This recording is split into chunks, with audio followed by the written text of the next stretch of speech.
നാളെ yellow orange alert എല്ലാവരും ശ്രദ്ധിക്കുക. അതിൻ്റെ ഏറ്റവും പുതിയ അപ്ഡേഷനാണ് ഇന്നൊരു വീഡിയോ ഭാഗത്ത്.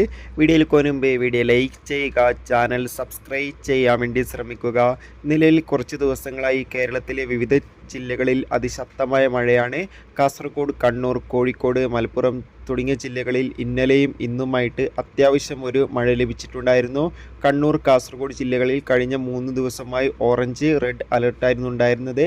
എന്നാൽ ഇന്നതാ കാസർഗോഡ്, കണ്ണൂർ ജില്ലകളിൽ മഴയുടെ ശക്തി കുറഞ്ഞിരിക്കുകയാണ്. നാളെയും കാസർഗോഡ്, കണ്ണൂർ ജില്ലകളിൽ അത്യാവശ്യം ചെറിയൊരു മഴ മാത്രം ലഭിക്കുമെന്നാണ് കാലാവസ്ഥാ നിരീക്ഷണ കേന്ദ്രം അറിയിച്ചിട്ടുള്ളത്. അതുകൊണ്ട് തന്നെ വിദ്യാഭ്യാസ സ്ഥാപനങ്ങൾക്ക് ഇപ്പോൾ ഇതാ അവധിയില്ലാന്ന് ഓൾമോസ്റ്റ് കൺഫേം ആക്കിയിട്ടുണ്ട്. അതോടുകൂടി തന്നെ നാളെ ജൂൺ 20-ാം തീയതി ആലപ്പുഴ ജില്ലയിലെ കുട്ടനാട് താലൂക്കിലെ വിവിധ സ്ഥാപനങ്ങൾക്കും അവധി ലഭിക്കാൻ ഏറെ സാധ്യതയുണ്ട്. അത്യാവശ്യം ഒരു മഴ തന്നെയാണ് ഇപ്പോൾ ആലപ്പുഴയിൽ ലഭിച്ചുകൊണ്ടിരിക്കുന്നത്.